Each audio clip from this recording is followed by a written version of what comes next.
বন্ধুরা, তোমাদের মাঝে চলে আসলাম নতুন গরম গল্প নিয়ে। আশা করি গল্পটি ভালো লাগবে, তো সবাই চ্যানেল সাবস্ক্রাইব করে দেখা শুরু করো। আমি ডাক্তারের রূপ নিয়ে আপাকে জিজ্ঞেস করলাম, তোমার কোথায় ব্যথা? আপা বলল, আমার কোমরে মাথায় ব্যথা। আমি আপাকে বললাম, আপা তোমার সকল ব্যথা ভালো হয়ে যাবে যদি তুমি আমার কথায় রাজি থাকো। আপা বলল, কি কথা? আমি বললাম, তোমার হাঁটুতে বা কোমরে একটা ঔষধ দিয়ে মালিশ করলে ভালো হয়ে যাবে, আর সেই মালিশটা আমার কাছে আছে। আপা বলল, আমি তো ব্যথামুক্ত হতে চাই।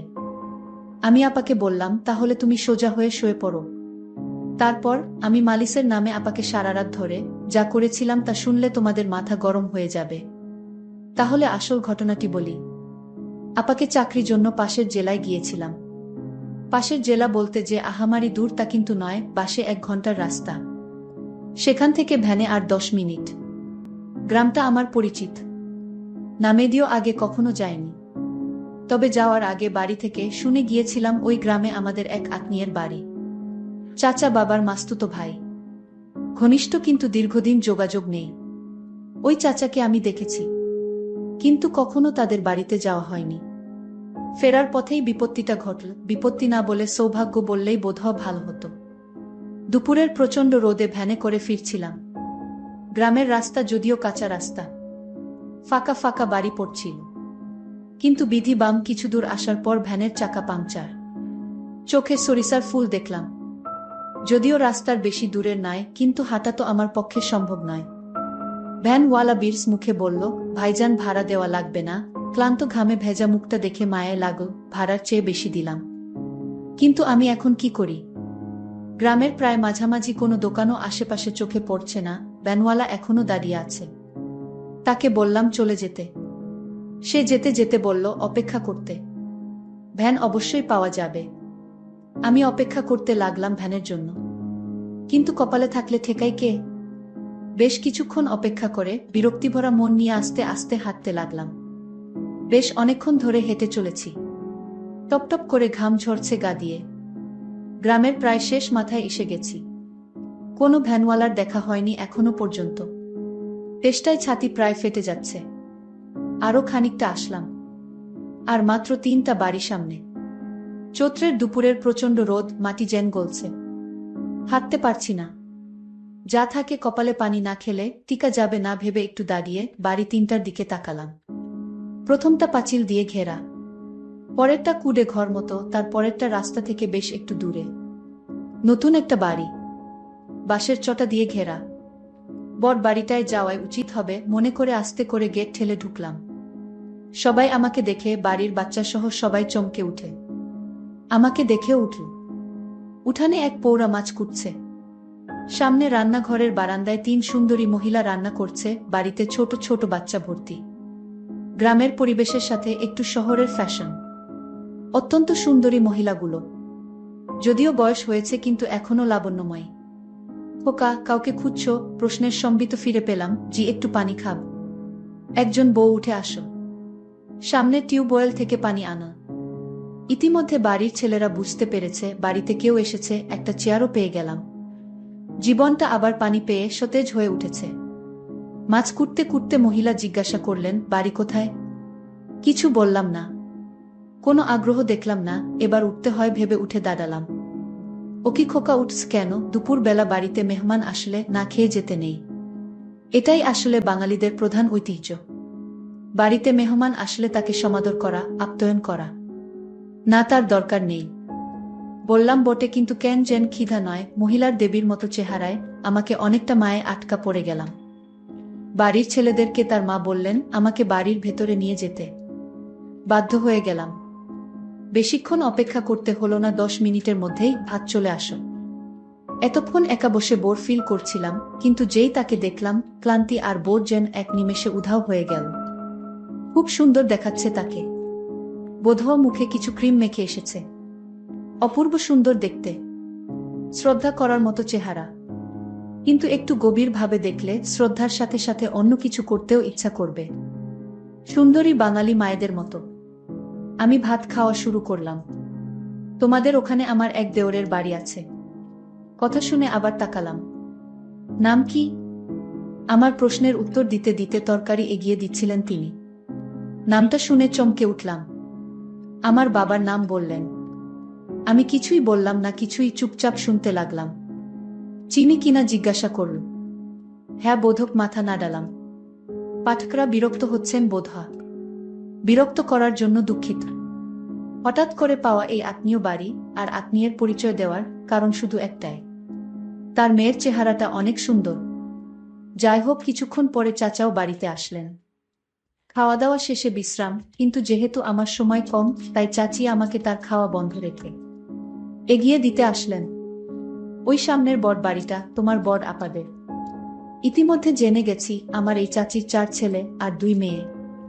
বড় মেয়েটার বাড়ি ওইটা। চল দেখা করে আসি। কোনো ছোটবেলায় তোমাকে দেখেছে। চাচির সাথে থাকতে কেমন যেন মায়া অনুভব করছিলাম। পৌঁছে গেলাম চাচির অল্প বয়সী ঘরে। অপরূপ সুন্দর এক মেয়ে। কোনো ছোটবেলায় তোকে দেখেছি।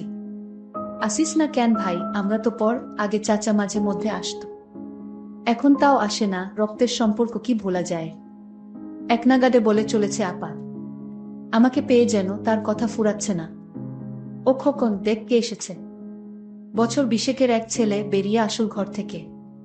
পরিচয় হল আপার ছেলে। ছোট নয়, 7 বছরের আরো একটা ছেলে আছে। তাকে দেখলাম না। শুনলাম স্কুলে গেছে। আরো অনেক কিছু শুনলাম। চাচি ইতিমধ্যে চলে গেছে, সেজন্য বোধহয় তাদের প্রতি আমার মায়া সবসময় বেশি। আর এমন মেয়ে দেখলেই জীবনের একটা কঠিন সিদ্ধান্ত নিলাম, আমার একটা কিছু করতে হবে। আমি তো লোভ সামলাতে পারছি না। বাস্তব উদাহরণ আমার সামনে। আবার ভাত খেতে হলো। পেট ভরা, কিন্তু এমন সুন্দর কেউ রেঁধেছে ভাবতে বেশি করেই ভাত খেলাম। খাবারটা অনেক স্বাদ ছিল। যেমন উনি সুন্দর তেমন তার হাতের রান্না করা খাবার। অনেকে গল্প শুনলাম, ছোটবেলায় আমি কেমন ছিলাম, আপার কাছ থেকে যেতে চাইতাম না, ইত্যাদি ইত্যাদি। তবে সবচেয়ে মনোমুগ্ধকর যে কথাটা শুনলাম সেটা হলো, আপার বয়স যখন 14 তখন তার বিয়ে হয়েছিল। পরের বছর ছেলে, তারপরেরটা অনেক আসার পর দুলাভাই বিদেশ গেছে। 2 বছর আগে একবার বাড়ি যদিও এসেছিল, কিন্তু 1 মাসের বেশি থাকতে পারেনি। বড় ছেলেটাও বিদেশ ছিল, কিন্তু কি কারণে যেন বাড়িতে চলে এসেছে 3 মাস পরে। আবার যাবে। সমস্যা হচ্ছে তাই নিয়ে আমার কোনো যোগাযোগ আছে কিনা দালালদের সাথে, ইত্যাদি ইত্যাদি। কথা যেন শেষ হয় না আপার। কিন্তু আমার মনে তখন বইছে অন্য ঝড়। এত সুন্দরী মহিলার স্বামী আজ 7 বছর বিদেশে। উনি একা একা কিভাবে সময় পার করে ভাবতে লাগলাম। আপা বলতে লাগলেন, তারপরে আবার ছেলে নিয়ে বিপদে আছে, সহজ টার্গেট। কিন্তু কিছুক্ষণ পরেই আমার ভুল ভাঙল। মেয়েদের চোখ জহুরির চোখ। আমি তার ছোট ভাই, যে আমাকে ছোটবেলায় অনেক সময় সাথে নিয়ে ঘুরেছে। ভালোবাসে, আদর স্নেহের অভাব তার কাছে আমার জন্য নেই। চাচার বাড়িতে না থাকতে চাইলেও বোনের বাড়ি থেকে খুব সহজে বের হতে পারলাম না। বোনের পেতে দেওয়া বিছানায় বিশ্রাম নিতে হলো। বোন আমার বাইরের কাজ গুছিয়ে এসে বসল আমার মাথার কাছে। আমার সাথে ছোটবেলার গল্প করতে লাগলো। আমার মামিও আমার পাশে এসে এভাবে গল্প করত। অনেক অনেক দিন দেখিনি তাকে। হঠাৎ যেন সেই মামির কথাও মনে পড়ে গেল। দীর্ঘদিনের অভিজ্ঞতায় জানি কিভাবে মেয়েদেরকে পটাতে হয়। সহজ তরিকা তাদের চেহারা আর সৌন্দর্যের প্রশংসা করা। সেটাই করছিলাম। বোন হঠাৎ বাইরে গেল। ছেলের গলার আওয়াজ পেয়ে। ভাগ্নে আমার খুব ভালো, সে বাইরে যাবে। 2 ভাই বোন একা হয়ে গেলাম। দেখ ভাই, আমাকে প্রশংসা করতে হবে না। তোর দুলাভাই আজ 7 বছর বিদেশ। অনেকে আমাকে চেষ্টা করেছে, কিন্তু সুযোগ কেউ পায়নি। তুই ভাই হয়ে বোনের দিকে। আপা, আমি কিন্তু খারাপভাবে বলেনি। আপনি আসলেই সুন্দর। না রে ভাই, এখন আর সুন্দর কই, আগে তো দেখিসনি। দেখলেও তোর মনে নেই। এখন গায়ের রং পুড়ে গেছে, বুড়ো হয়ে গেছি। বুঝলাম অনেকে চেষ্টা করলেও আমি ব্যর্থ হচ্ছি না। অসৎ কেবল কাজ শুরু করেছে।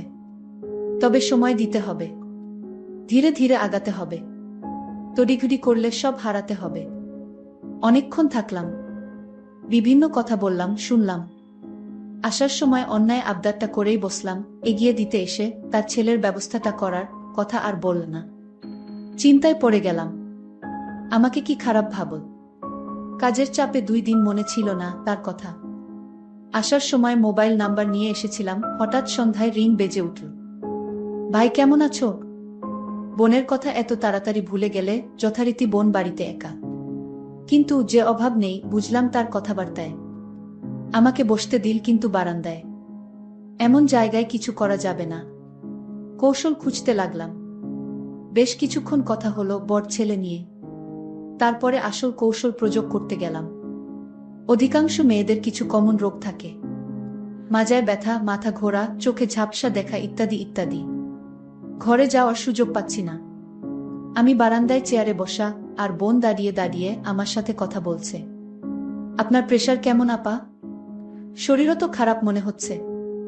আর বলো না ভাই, প্রেশার ঠিক আছে, কিন্তু মাঝে মধ্যে মাথা ঘোরে, বেশিক্ষণ দাঁড়িয়ে থাকতে পারি না, মাজায় ব্যথা হয়। আমি এখন চিন্তা করতে শুরু করলাম, কোথায় ব্যথা দেখান তো, এই ব্যথা কোনো সমস্যা নাকি এখন এক ধরনের মালিশ পাওয়া যায়, ইত্যাদি ইত্যাদি। না থাক, দেখতে হবে না, ডাক্তার দেখাচ্ছি। আরে আপা, আপনি আমার কাছে লজ্জা করছেন। আপা, রোগ কিন্তু পুষে রাখতে নেই। এমনি আপনার অল্প বয়সে বাচ্চা হয়েছে, এ সমস্ত উপসর্গে পরে কিন্তু বড় রোগ হয়ে যেতে পারে।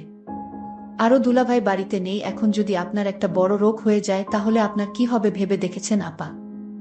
ঘরে চলেন দেখি কোথায় সমস্যা। পুরন অভিজ্ঞতায় জানি এ সময় তাড়াহুড়া করতে যেমন নেই, তেমনি আয়ত্তের বাইরে যেতে ও দেওয়া যাবে না, তাহলে সব শেষ হয়ে যাবে। আপার আগে আমি ঘরে প্রবেশ করলাম, জানালা এখন অবধি বন্ধ, বিছানার উপর মশারি ঝুলছে। নিজে আগে যেয়ে বসলাম। আপাও আসল, কিন্তু দূরে টেবিলের কাছে দাঁড়াল। আপনার কোথায় ব্যথা হয় আসলে? আপা বললেন কোমরে, আর বেশি মাথায় ব্যথা হয়। আমার মাথায় বেশি ব্যথা হয়, নিঃশ্বাস নিতে কষ্ট হয়। আমার প্রশ্নে আমি জানি কি উত্তর দেবে, কেননা পরিশ্রম করার পর সবারই নিঃশ্বাস নিতে কষ্ট হয়। আপা উত্তরও তাই দিল, অনেকক্ষণ কাজ করলে নিঃশ্বাস নিতে কষ্ট হয়। শরীরে ব্যথা হয় কি? পাকা ডাক্তারের মতো প্রশ্ন করে যেতে লাগলাম। না, হালকা হয় বোধ হয়, বাম পাশে না ডান পাশে, মাঝে মাঝে হয় বাম পাশে। এর আগে কোনো চিকিৎসা নিয়েছেন আপা?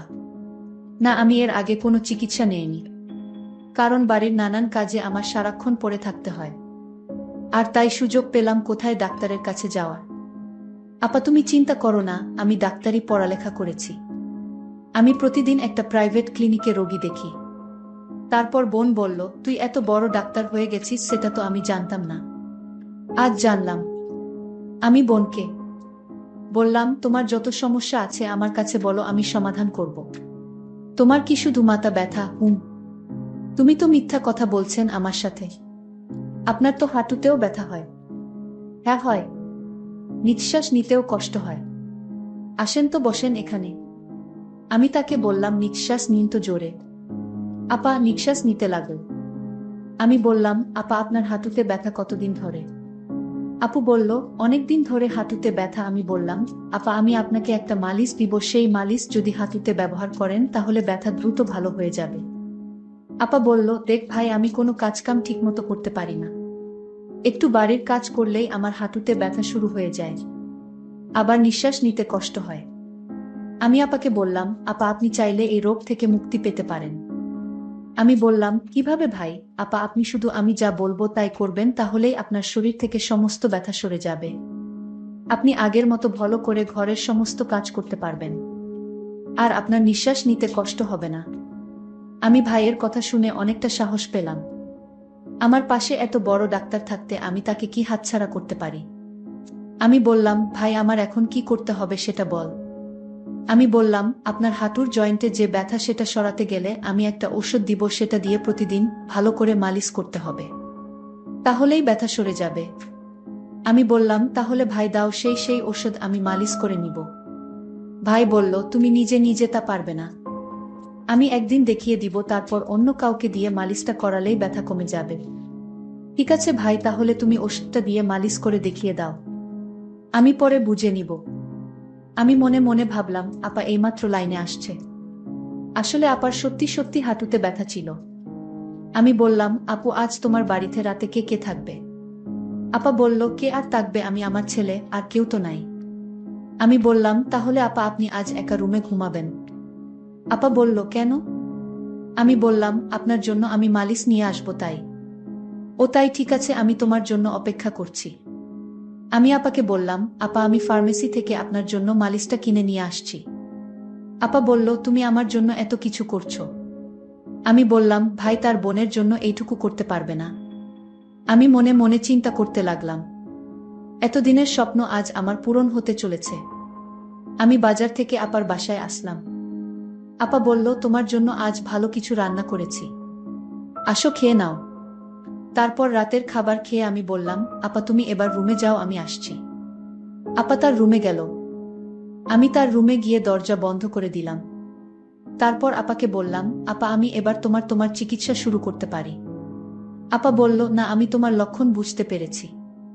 আমি এইমাত্র চাচা আমার কাছে ফোন দিছিল। আমি চাচাকে বললাম, তোমার ছেলে নাকি ডাক্তার হয়ে গেছে। চাচা বলল, আরে কি বলো, ও তো মেট্রিক পাশ করেনি, তাহলে ও কি করে ডাক্তার হবে? ওর এসব ভণ্ডামি ছাড়া আর কিছুই নয়, ওর কথা তুমি বিশ্বাস করো না। আমি বললাম, আপা আসলে আমি। চুপ, তুই আর একটা কথাও বলবি না। তোর মতো মিথ্যাবাদীকে আমি কিছুইতে পছন্দ করি না। তুই এখন বের হয়ে যা। আমি তোকে অনেক বিশ্বাস করেছি, আর সেই বিশ্বাসের সুযোগ নিয়ে তুই আমার সাথে। ভাবতেই পারছি না। চলে যা আমার ঘর থেকে, তোর এই মুখ আর আমি দেখতে চাই না। আমি বাধ্য হয়ে আপার রুম থেকে বের হয়ে চলে আসলাম। আমার স্বপ্ন আর পূরণ হলো না। বন্ধুরা, আজকে গল্পটি কেমন লাগলো তা অবশ্যই কমেন্ট করে জানাতে ভুলবেন না। আর এরকম মজার মজার গল্প পেতে আমার চ্যানেলটিকে সাবস্ক্রাইব করে পাশে থাকবেন।